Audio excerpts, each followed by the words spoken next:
Ukraine has for the first time fired US-made ATACMS missiles into Russia. Ukraine and Russia say 6 of the ballistic missiles targeted a military facility in Russia's western Bryansk region overnight. Moscow says 5 were shot down by its air defences. Ukraine has only just received permission from the United States to fire these longer-range missiles at Russia. Moscow described the attack as an escalation, marking a new phase in the war. Straight to our correspondent, Nimisha Jaiswal, who's in the Ukrainian capital. Welcome, Nimisha. What more can you tell us? Well, Phil, from the Ukrainian military, there has been no official confirmation of the use of the ATACMS. They did say that they hit an ammunition depot in Bryansk overnight, but they didn't describe the kind of ammunition they used, and we don't expect them to admit to that anytime soon if previous patterns are anything to go by. But what is more interesting is that both US and Ukrainian media sources are reporting that US and Ukrainian officials have told them that ATACMS were used, and it's also the coded messaging at a press conference here in Kyiv. When Zelensky was asked were ATACMS used, he was a bit evasive in his response because he said Ukrainians do have their own long-range drones, they have the Neptune cruise missile, and he said now we have ATACMS and we will use everything we have. So not a outright admission, but definitely a nod to the use of ATACMS. And do Ukrainians think that this can change the course of this war? Well, some definitely do. The foreign minister, Andriy Sybiha, has called the use of ATACMS a game changer. He said that the longer Ukraine can strike, the shorter the war will be. And he shares that enthusiasm with some other Ukrainians who feel like this has been a long time coming and who are celebrating the fact that now when Russia strikes Ukraine, Ukraine can strike back. Others, however, are less optimistic. They feel like this may be too little too late, that Ukraine has been forced to fight with a hand tied behind its back for too long, as Zelensky describes it. But the more optimistic do think that this will allow Ukraine to potentially claw back some territory, defend territory in Kursk, while Russia's military is building up there with troops up to 50,000. And this will essentially allow it to have a better position at negotiations, at any kind of peace talks in the future, and have some kind of a bargaining chip so that it can negotiate potentially giving up territory in Kursk for getting back territory in Ukraine. OK, Nimisha, thank you for that. Nimisha Jaiswal in Kyiv. Let's get more on this from DW's former Moscow bureau chief, Juri Rescheto, who's been operating from Riga since Russia banned DW from reporting there. Welcome, Juri. What's Russia been saying about this? Well, the first official reaction, Phil, came from Russian Foreign Minister Sergei Lavrov. At the G20 summit in Brazil, he called these strikes a signal of escalation on the part of the West because, according to Lavrov, such strikes wouldn't be possible without the USA. In the same context, by the way, Lavrov praised the position of German Chancellor Scholz as responsible in contrast to the USA. As a reminder, unlike the USA, Germany has so far still refused to deliver its Taurus missiles. These German missiles can achieve a range similar to that of US weapons. And there is another important thing that comes to mind today.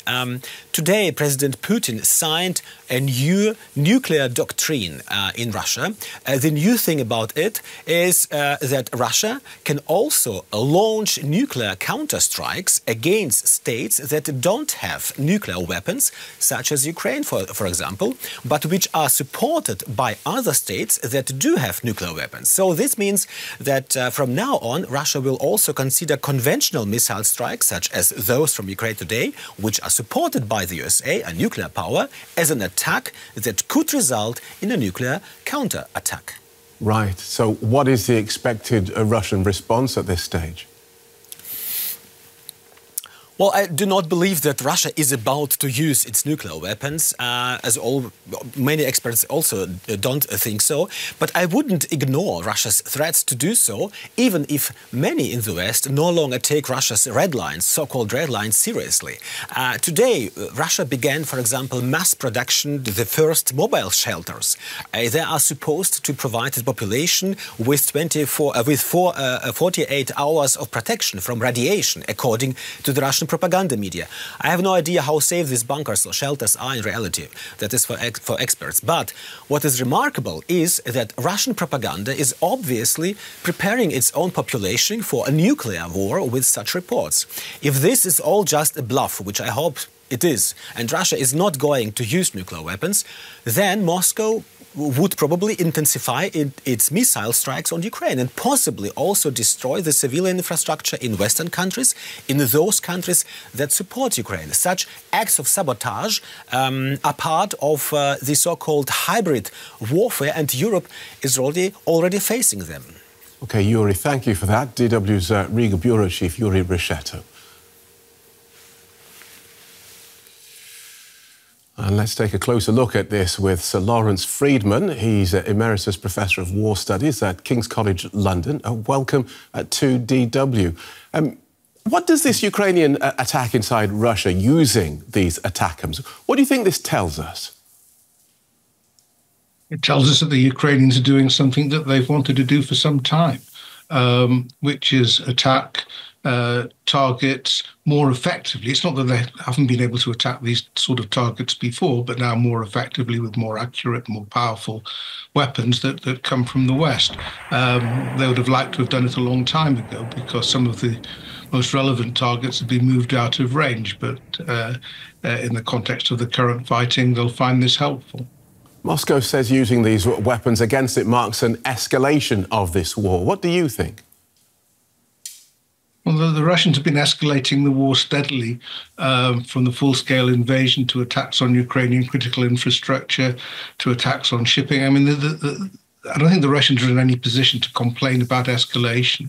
There have already been Ukrainian attacks on Russian territory, many attacks on Russian territory.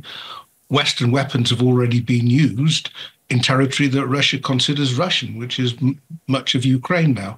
So I don't think this is necessarily as dramatic a step as is being presented, except for the fact that the Russians have made it an issue and now will feel a need to demonstrate some sort of response. Although one should note their reaction to the initial ATACMS attack has been to suggest that it wasn't that effective. Right.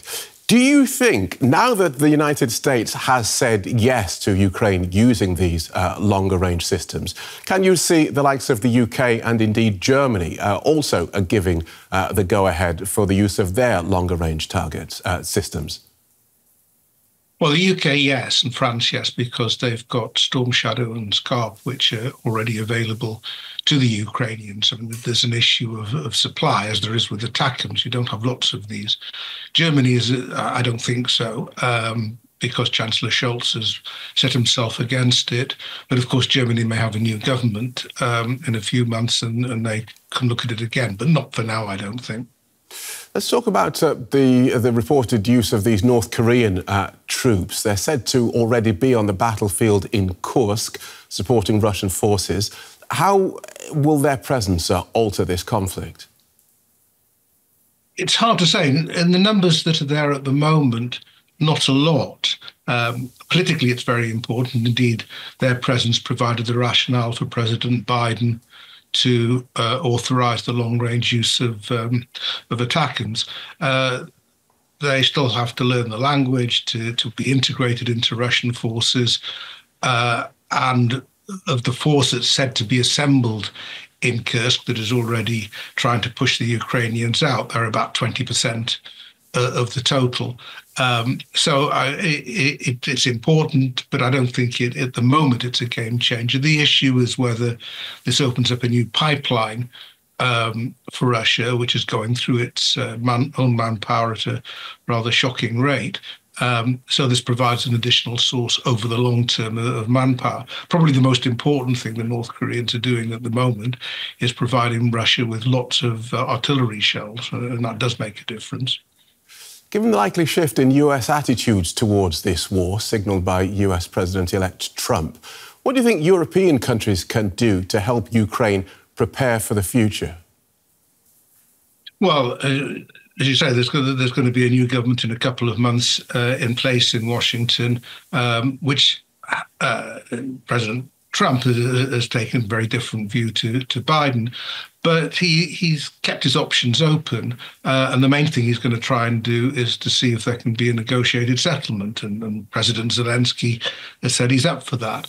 But it'll obviously be a very difficult thing to do given Russia's current set of demands. I think Europeans, under almost any scenarios, are going to have to do more. The Americans expect generally Europeans to look more after European defence. So I think the first thing the Europeans need to do is to accept that and recognise that and start to plan for it.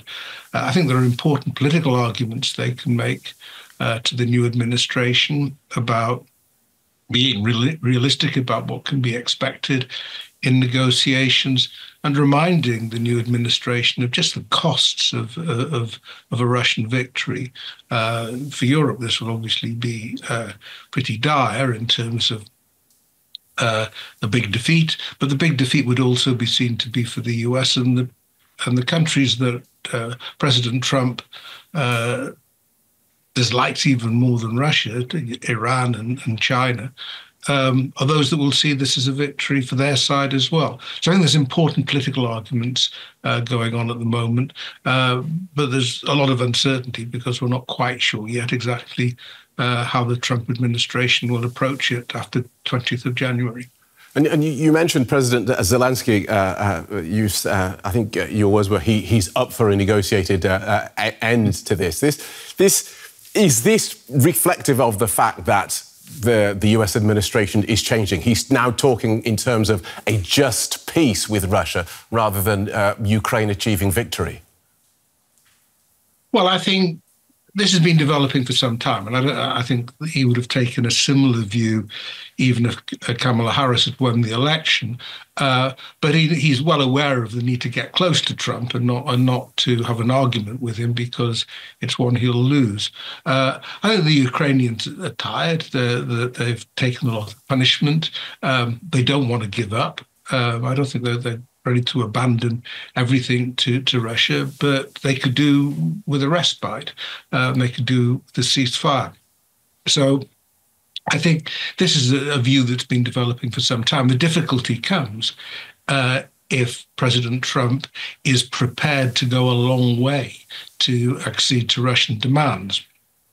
And to what extent can the Ukrainians resist pressure from Trump to go along as well? OK, let's just follow that line of thinking. And I appreciate this is speculation, but let's speculate on a future 10 years from now. Russia kept Ukraine in the eastern provinces it currently occupies, Kherson, Zaporizhia, Donetsk and Luhansk. How will Europe's security architecture have changed to meet this new reality?